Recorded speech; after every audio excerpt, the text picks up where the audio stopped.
5 јавни седници денеска беа одржани во апелациониот суд по жалбите и на специјалното јавно обвинителство и на одбраната на обвинетите опфатени во предметите 300, Тревник, Тифани, Тотал и Тарифа. Без пауза кривичниот совет составен од тројца суди буквално едно по друго ги сослушуваше аргументите и на обвинетите и на СЈО. Прва беше жалбата за случајот 300. Поранишниот помошник министер во МВР Ѓоко Поповски, обвинет за злоупотреба при набавка на 300 возила за потребите на полицијата, тврди дека не го сторил кривичното дело, туку само ја прифатил одлуката на Комисијата за јавни набавки.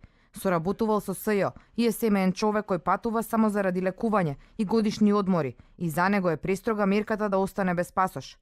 За одбраната на браќата на новинарот Драган Павловиќ Латас, Звездан и Срѓан, обвинети во Тревник, нејасно е зошто СЈО бара мерка од земање на пасош за кривично дело без правно градење.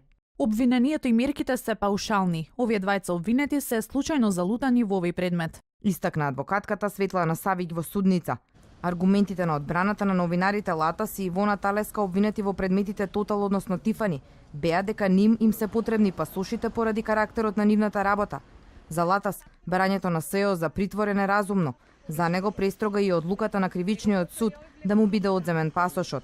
Тој има потреба да патува поврзано со работата како уредник во Сител, но и како професор во Скопје и во Белград.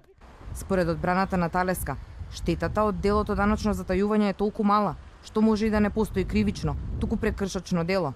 Талеска пак рече дека постојано соработувала со СЈО и нејасно е зошто токму сега СЈО бара да и биде одземен пасошот.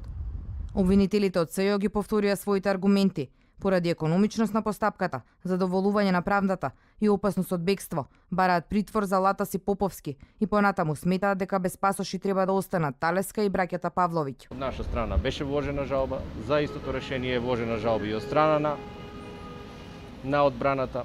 Повторно се соочивме на јавна седница, што мислам дека е многу добро за целокупниот процес.